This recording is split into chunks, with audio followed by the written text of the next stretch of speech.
Oi, gente, aqui quem fala é o Nani. E essa semana eu fui lá no cinema conferir um lançamento de terror, do qual me despertou interesse depois que fui ver o trailer.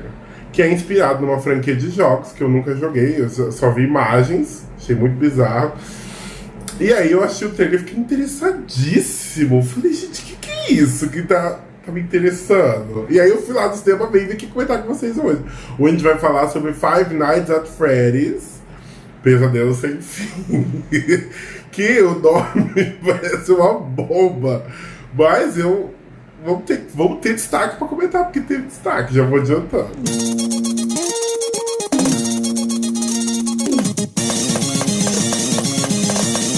Gente, eu preciso comentar um ponto. Que eu acho que eu tô entendendo quem é o público-alvo dessa produção cinematográfica. O filme estreou ontem, na quinta-feira, e eu e minha amiga foi na última sessão, que era a única legendada. Mas começou o mistério aqui, ó. A gente foi mais cedo pra comprar o ingresso e eu abri a programação do cinema pra ver os horários.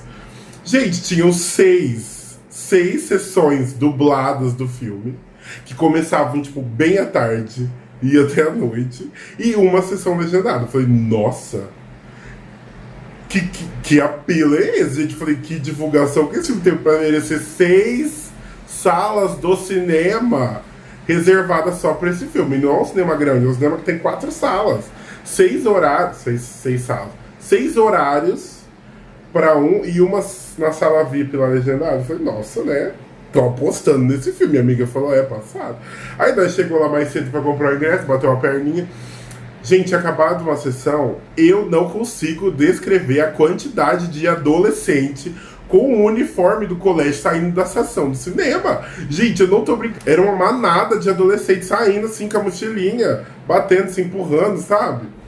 Eu falei, que é isso? Que na minha bolha só se falava em outra coisa. Anunciaram esse filme, eu não vi nada. Aí eu fiquei pensando, será que algum influencer de jogos, que a grande parte era masculino, mas tinha muita minha também, influencer de jogos, alguma coisa que estava promovendo esse filme, porque, gente, filme de terror ainda, sempre tem adolescente, né? Mas a quantidade que eu vi numa quinta-feira foi impressionante. Inclusive, na minha sessão tinha um monte de galera aí, sub-22, lá na sala, assistindo, legendado. Eu, inclusive, atrás de mim tinha uma menina dos 14 anos com o pai dela. O pai dela parece que tá 100% deslocado assistindo o filme. Fiquei impressionado, juro por tudo. Então a gente chega à conclusão que o público-alvo disso aqui, tal qual como o jogo, se eu não me engano tem um apelo mais infanto-juvenil, não são as pessoas fãs do Ari Aster. Então a gente já vai adiantar que esse filme não tem profundidade sim, mas não tem aquela profundidade, nossa, revolucionou o mercado cinematográfico.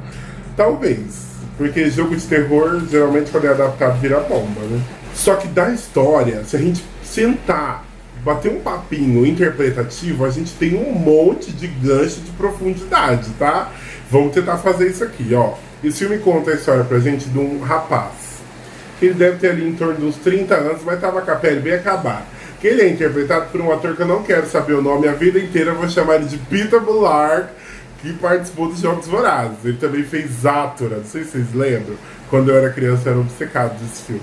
E ele tava lá, ele é super protagonista da Kristen Stewart, naquela época, Deus me livre. E ele vive com um trauma de ter presenciado o sequestro de seu irmão mais novo.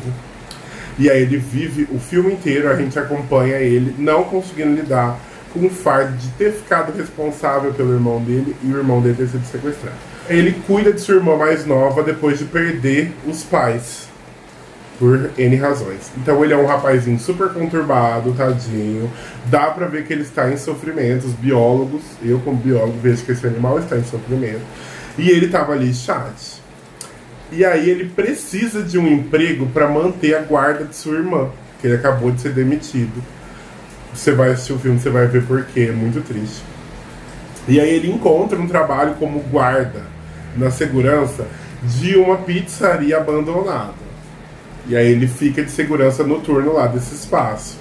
E ali ele vai entendendo a razão pela qual ninguém para naquele emprego.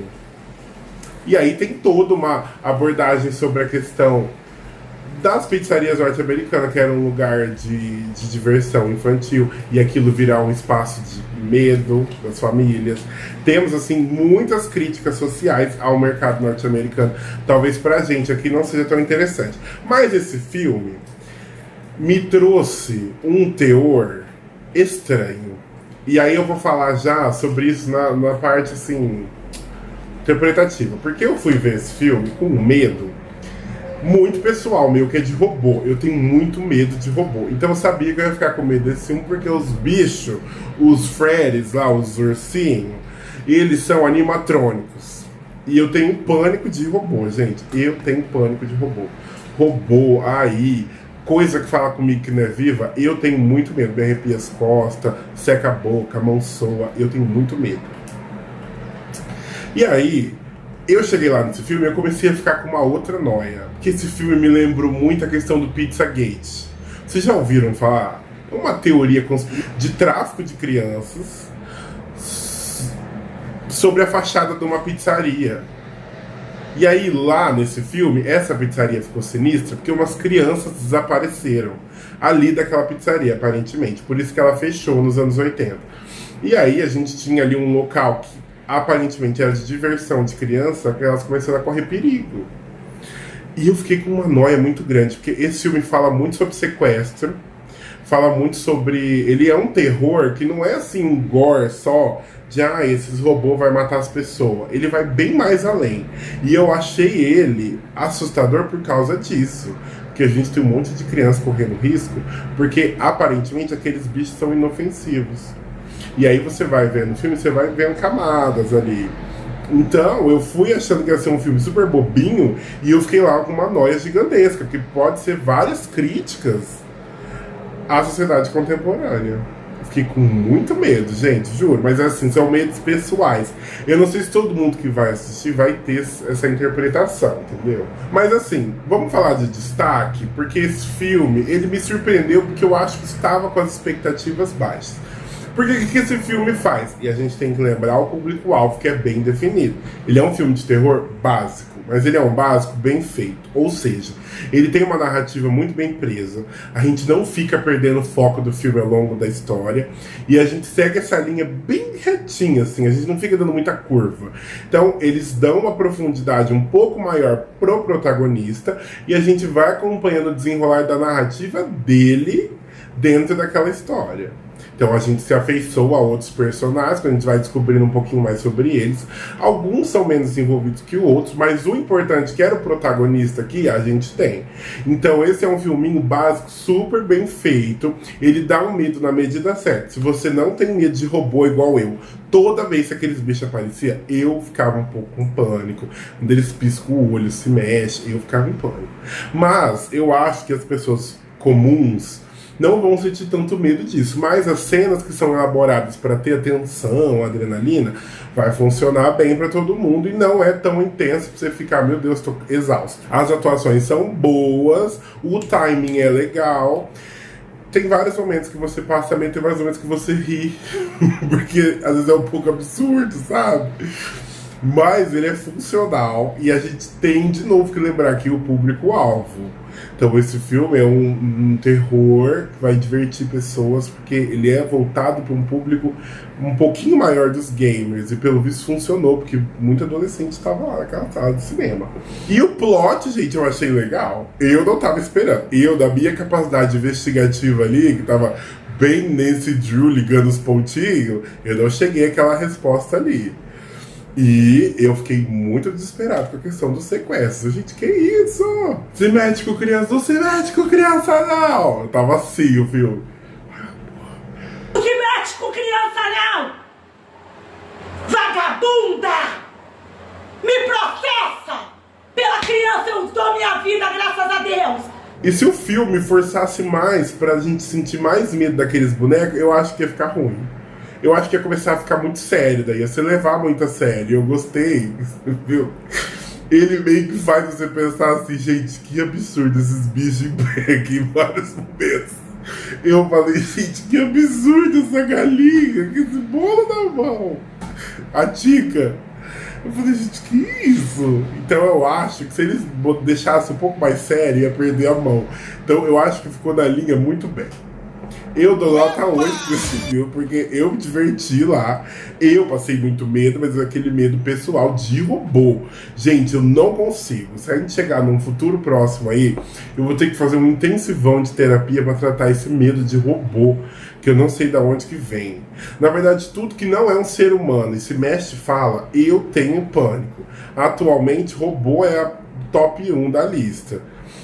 Mas eu não uso a Siri, por exemplo, porque eu tenho muito medo, gente, de ter a Echo da Amazon me dá crise de ansiedade. Eu fazer uma solicitação para ela e ela me responder. Ela não estando encarnada. Olha, eu falo, me dá um aperto no peito, eu tenho muito medo, gente, desculpa, tá? Então pode ser que eu achei esse filme mais do que ele deveria. E foi um avanço, eu tenho que ver, tá? Não tô brincando, não. Foi uma vitória, que é uma superação. Então eu me diverti, assim, eu ri horrores, e eu passei muito desespero. A Renata tava comigo, ela levou vários tapas no braço, porque eu não conseguia, gente, foi chocante. Inclusive, durante o filme, ó, nada a ver isso aqui. Vão ver, tá? Vocês querem ver, vão assistir. Eu comprei 3 batons no mercado. 3 batonzinhos, e botei na minha bolsa. Falei, mais tarde eu vou no cinema, aí eu vou levar esse chocolatinho. Comprei 3. Um era de algodão doce, o outro era chocolate ao leite com recheio de leite, e outro de algodão doce. Gente, eu comi os 3 e do escuro, pra mim teve o mesmo sabor os 3. Eu estou indignado. Batom, eu vi o pacotinho roxinho do de algodão doce, eu achei que era o batom de uva. Se for para lançar o mesmo chocolate só com outra embalagem, lança de uva, por favor. Eu tô implorando. Eu fico de joelho na frente da fábrica. Vocês já são uma corporação tão rica. Não vai dar prejuízo lançar isso pra agradar os gays. Lança, por favor, um batomzinho de uva de novo. Eu imploro. Eu faço questão de comprar uma caixa por mês. Fechado. Então essa quantidade de unidades vocês já vão ter vendido. Por favor. Nossa, é um apelo.